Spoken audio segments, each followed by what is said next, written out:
Hey beautiful people, it's your girl Kathlina, and I just wanted to go over a couple of things that will go a long way with helping you to record your videos on YouTube. Now, I'm a beginning YouTuber myself, so I'm not going to consider myself an expert. I'm just going to give you some items that I've found helpful in my beginner YouTube journey. So, number one, I adjusted the resolution on my camera. So I'm recording on an iPhone XR, and I picked up that you should adjust your resolution on your camera. If you go to your settings, go to camera, then it'll give you an option to record video. That record video option is going to have a set of resolutions that you can choose from. There's 1080 by 30 FPS, there's 1080 by 60 FPS, which will give you a smoother recording option. I'm recording at 4K 30 FPS, and I love this setting, and I probably will never change it while I'm recording on my iPhone. So there's one hack that will really be helpful in adjusting the resolution to make sure your video is as smooth as possible. So I'm gonna go through a few items that I purchased in order to kind of get my channel popping. The first thing that I started using was a 54-inch tripod. It's a selfie stick, but it's a tripod, and it's 54 inches. I'm 5'9", so I found that I needed something a little bit higher, and this 54-inch tripod was the highest thing that I found. It's literally like 22 bucks, and it can hold most phones, including the Notes that you all have. So yeah, if you have a Galaxy or an Android and you have a Note, the Note will fit in this tripod as well. It's extendable, and I am putting it right here so you can see it. The next thing that I found helpful was a background stand, and that's what I'm using right now. A background stand. Mine is 6.5 feet by 6.5 feet. It's extendable, so you can make it shorter if you need to or longer if you need to. It comes with an extra bar at the top so that you can extend it to the full 6.5 feet that you may be looking for. And for the last thing that I tell you, you're gonna need that extension for this last point that I tell you. But the third thing is a photography studio.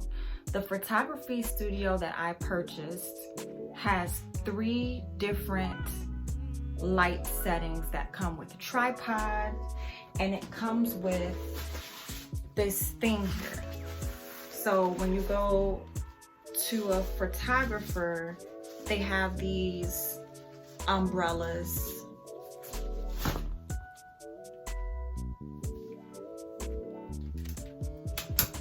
that go on the light poles. So for this, there are 3 of them.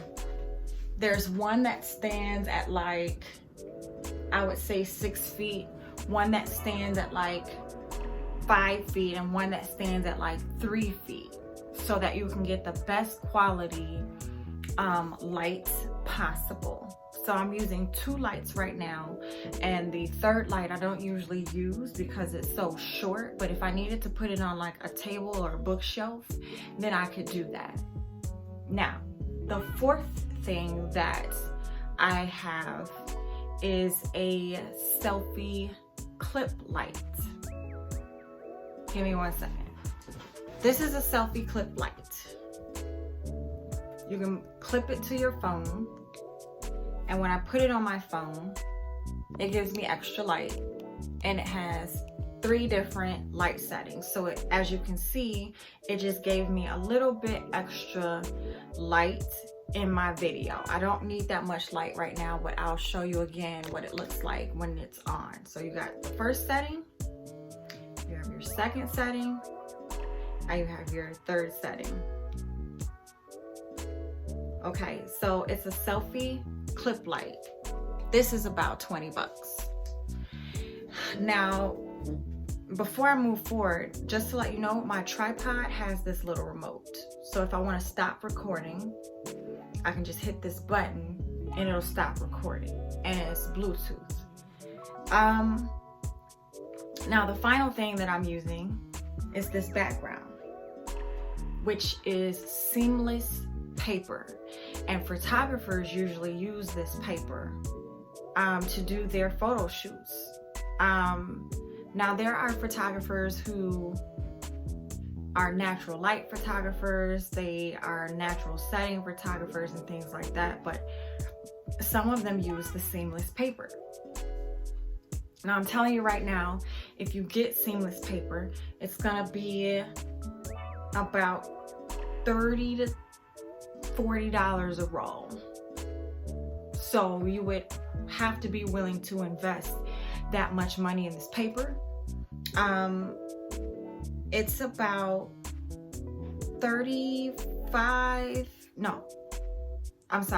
it's 53 inches wide, and you can choose how long the roll extends. Now, if it's a 12-foot roll, you obviously won't need all the paper at once. Maybe if it gets a little bit dirty as you roll it up and down on your background stand, you may cut off, you know, the paper and then start over again. It goes to about 36 feet. So depending on how many feet you want on your roll is dependent on how much you're spending, because they of course charge more for more paper on the roll. So those are my top things that I'm using right now to record my YouTube videos. A couple of apps that I've been using are Fonto, Video Shop, and this Adobe app that I've been using. Let me see. Okay, so it's called Adobe Premiere. Sorry, I couldn't remember the name of it, and I shouldn't have made you all wait like that.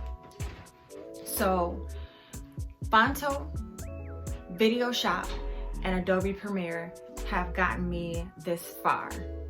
I'm still learning how to edit. I'm still learning how to do certain things with impos and all of that stuff.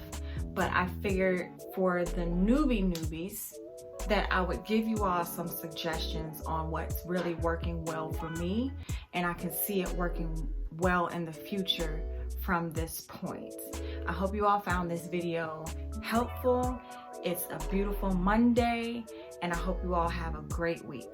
Talk to you later. Love, peace, power, and plenty.